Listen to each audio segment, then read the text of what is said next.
Welcome to the Deep Dive. Today, we're plunging into a really fascinating concept, one that spans thousands of years, quantum jubilee, awakening humanity. Yeah, it's quite something. Our goal here is to explore how some ancient wisdom and, well, modern insights seem to be converging, pointing towards a kind of profound systemic reset. It is a powerful call. One of our sources, Steve Saylor, puts it really bluntly. We have been waiting thousands of years for this jubilee. Wow. Okay, so jubilee. For anyone maybe not familiar, the biblical idea isn't just some old story, right? No, not at all. It was described as a divinely mandated systemic reset. Systemic reset, like debt forgiveness. Debt forgiveness, freeing people, land going back to original owners, basically designed to stop power just accumulating in one place, ensure some fairness. And the sources we look at suggest this ancient blueprint is relevant now, like pointing to a modern time of awakening. Exactly. But, to really get into building this new world, the sources argue we first have to deconstruct the old one. Deconstruct. Okay. Right. Yeah, the core idea is that our current problems often stem from what they call a grand illusion. And it has two main aspects. Two aspects. Okay, let's maybe unpack the external one first. What's that look like? Well, many sources, Michael Tellinger, for example, they describe the modern money system not as, neutral, Right. but as an architecture of enslavement.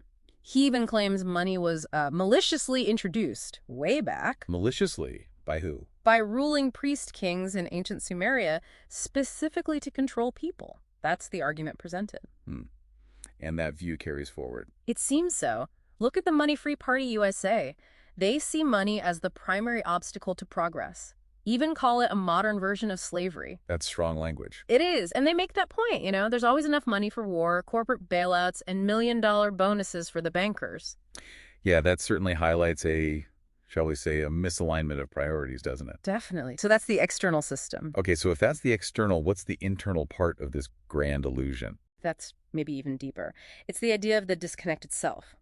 This profound, often painful feeling of being separate from each other, from reality itself. Separate. How does that manifest? Well, think about that thought. This should not be happening to me. The source identifies that as the signature of the alienated ego. Ah, like feeling like a victim of circumstance. Exactly. Like reality is something happening to you instead of something you're, actively part of creating. Recognizing that thought is apparently step one. Okay. So the illusion is being separate. Right. And it connects to this idea of the mirror. You see yourself separate. But the sources suggest that's part of the illusion because quantum reality points towards deep interconnection. The quantum paradox of the mirror. Sort of, yeah. Division as illusion. And overcoming it isn't about fighting necessarily. Like that image of the woman who just walks past the serpent, totally undisturbed. Dissolving opposition through indifference, almost. Kind of, yeah. A non-oppositional approach. Yeah. Okay, so if we deconstruct the old world, internally and externally, the big question is, how do we build the new one? What do the sources offer? Well, there are some really inspiring blueprints. Colin R. Turner's novel, F-Day. Right, I saw that. It's presented as a kind of cultural script. It lets you, the reader, sort of emotionally and intellectually step into a world without money. Imagine it. And he takes it further, doesn't he? He does, from fiction to practice. Sharebay.org. It's described as an open source economy. Like a global sharing platform. Essentially, yeah, a global sharing circle built on paying it forward, normalizing giving and receiving value freely outside of money. Then there's Michael Tellinger again, with his one small town idea. Yeah. That seemed very practical. Very pragmatic, community level. The core is the 3-hour rule. People volunteer just 3 hours a week for community projects. Creating a free labor force. Exactly. Which then launches local businesses, profits get shared by everyone, generating wealth for the whole town, theoretically. What's clever there, I thought, was using the existing system. Right. Using the tools of enslavement as tools of liberation. It even acknowledges leveraging the greed of the investors at the start. To get it off the ground. Yeah, to bootstrap it. The long-term aim being to make money less necessary, maybe even obsolete, within that community. And we even saw a real-world echo of this, right? That legal case. Josiah Haltom in Henderson, Tennessee. Yeah. Framed not just as his personal issue, but as enacting a kind of Sharebay-like community justice. So mixing these ideas into real action. Potent activism, yeah. Okay, these blueprints are great, but how do they actually get activated on a larger scale? What's the catalyst? Good question. The sources point towards what they call a quantum mandate. suggesting the real key is in our consciousness, our collective awareness. Consciousness. How so? Well, there's this ancient wisdom from the Zohar, a key Kabbalah text. It says, whoever sets his wisdom as a priority to his fear of sinning, his wisdom will not last. Okay, unpack that a bit. Fear of sinning. Think of it like this. Yira, which is often translated as fear, but really means more like awe, reverence, deep respect. That's the external key. It opens the gate. Awe opens the gate. And wisdom. Chochmo, wisdom, plans, the blueprints we talked about, that's the inner key. But the point is, awe has to come first. Why? Because without that reverence, that fundamental connection or alignment, our plans, no matter how smart, lacked the access code, you could say. They won't stick. Interesting. Awe before strategy. And this connects fascinatingly to quantum physics. The observer effect. We're just looking at something changes it. Basically, yeah. Observation collapses the wave function, choosing one reality out of many potentials. The idea here is our collective consciousness acts like that observer. So our focus, our collective attention, shapes social reality. It collapses the infinite potential, yeah. So these awakening efforts, the community projects, the sharing networks, the legal actions, they're framed as powerful, focused acts of conscious observation. Acts intended to manifest a different reality. Precisely. So bringing this all together, for you listening, the mirror that once seemed to show separation, when you look with this awakened awareness, it becomes a doorway, reflecting interconnection. And that leads to this wonderful final thought from one source. Doves don't cry, they coo. I love that. Doves coo. So this jubilee, this awakening, it isn't meant to be some grim struggle we weep over. No, it's presented as a joyful, harmonious thing, co-creation. The waiting is over, not because some external date arrived, but because we collectively choose to observe and enact something different. The Jubilee isn't just future hope, it's a present decision. A collective observation of a world may be restored to sanity, compassion, grace. So, the final thought for you to ponder. What does it mean for you to coo a new reality into existence? Okay, let's unpack this. We're taking a deep dive today into something pretty profound, actually. The whole concept of Jubilee and what our sources are calling the egalitarian awakening. And the source material, it's this thing called the Haltom Archives. Yeah. It pulls together, well, everything.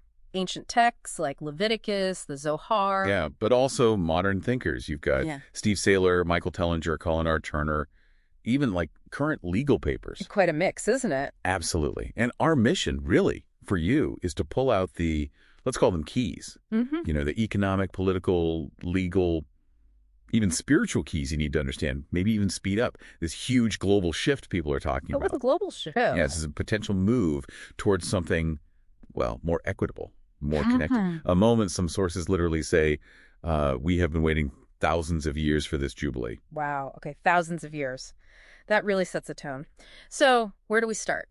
Maybe the original Jubilee, Leviticus. Good place. Yeah. So Leviticus. This wasn't just like a nice idea. It was mandated. A systemic reset every 50 years. Mandated how? Debts canceled. Gone. People enslaved. Liberated. Land went back to its original stewards. The whole point was to stop wealth getting stuck in just a few hands. Give everyone a fresh start, basically. A radical reset. So how does that connect to what the archives call the grand illusion? It connects directly. The argument in the sources is that money, it isn't neutral. Not at all. It's presented as this deliberately engineered technology of control. Control. How so? Well, Michael Tellinger traces it back to ancient Samaria. He calls it a malicious introduction designed to keep power structures in place. And Steve Saylor, he goes further, calls money a modern version of slavery. That's a really strong take. Reframing money itself is the problem. Exactly. It asks you to question if it's just a tool for buying things or maybe something more fundamental about control. And it's not just external, right? The illusion that the archives talk about an internal side, the disconnected self. Precisely, yeah. The sources suggest a lot of our suffering comes from feeling separate. That thought, this should not be happening to me. Yeah, I think we all know that feeling. Well, that belief, that feeling, it creates what they call a prison of the mind. And interestingly, it mirrors the prison of the market. Our inner state reflects, or maybe even props up, the outer system. Okay, so if that's the illusion, the problem, what about solutions? What blueprints do the archives offer for, getting free? Right. the blueprints. Yeah. Colin R. Turner offers one path. It starts with his novel F-Day, The Second Dawn of Man. It actually makes you feel like a world without money. Maybe it is possible. A novel sparking real ideas. Yeah, and led to the Free World Charter, 10 principles for what he calls an open access economy. The core idea. Earth resources are everyone's birthright. Communities provide freely. You can even see a version online, sharebay.org, like a digital pay-it-forward system, totally bypassing money. Straight past money. Okay. But then there's Michael Tellinger's one small town idea. That sounds different. It is, yeah. Rooted in Ubuntu philosophy. What? His model uses a 3-hour rule. 3 hours? Yeah, citizens volunteer just 3 hours a week for community projects, community businesses. This creates a huge free labor force. Right. It generates wealth for the whole town. He calls it using the tools of enslavement as tools of liberation. The idea is to use the current system, even money initially, to become self-sufficient and eventually make the old system obsolete from the ground up. Okay, so Turner wants to leapfrog money entirely. Right. While Tellinger uses it, like, strategically at the start to break free later. That's a key difference. It is. And the archives present both, Yeah. suggesting, there might not be just one single answer.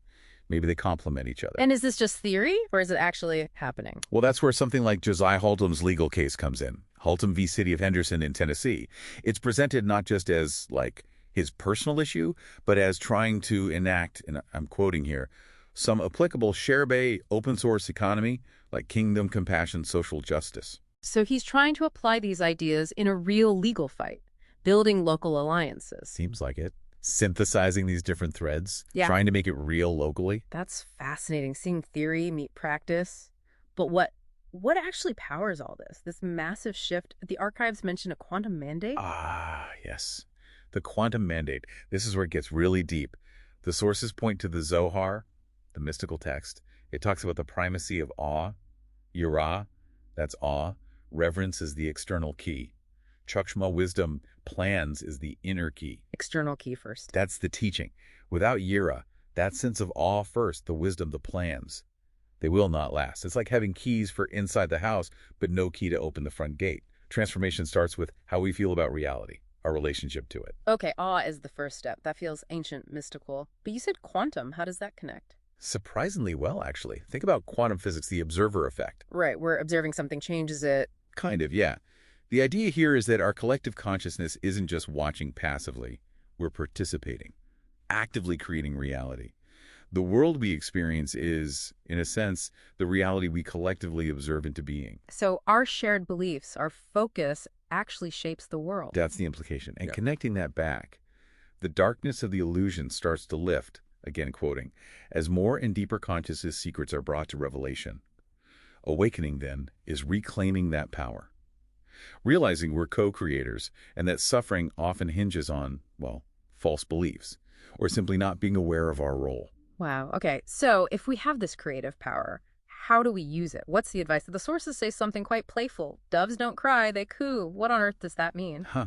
Yeah, it's memorable, isn't it? It's basically saying this new reality, you don't fight for it with anger or sorrow, you coo it into existence. With joy, with a creative spirit. Transformation isn't about struggling against the old system so much as it is about actively, joyfully cultivating the new one. Creating the reality you want, not just reacting to the one you don't. So it's an energy thing, a creative act. Precisely.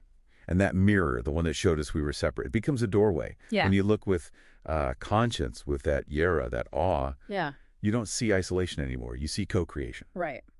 Okay. So bringing this home, what does all this mean for you listening right now, the Jubilee? It's maybe not some future date you wait for, it sounds like. It's a present reality, something we enact. Exactly. It's a collective decision made in the heart, you could say. A conscious observation, a conscious choice for a world restored. And that choice is available, well, right now. A choice available now. So maybe a final thought for you to just, mull over. What shift in your own way of seeing things, what shift in perception might turn that mirror into a doorway for you? What little act of cooing, of joyful creation can you bring into your world starting today? Transform. Transform us.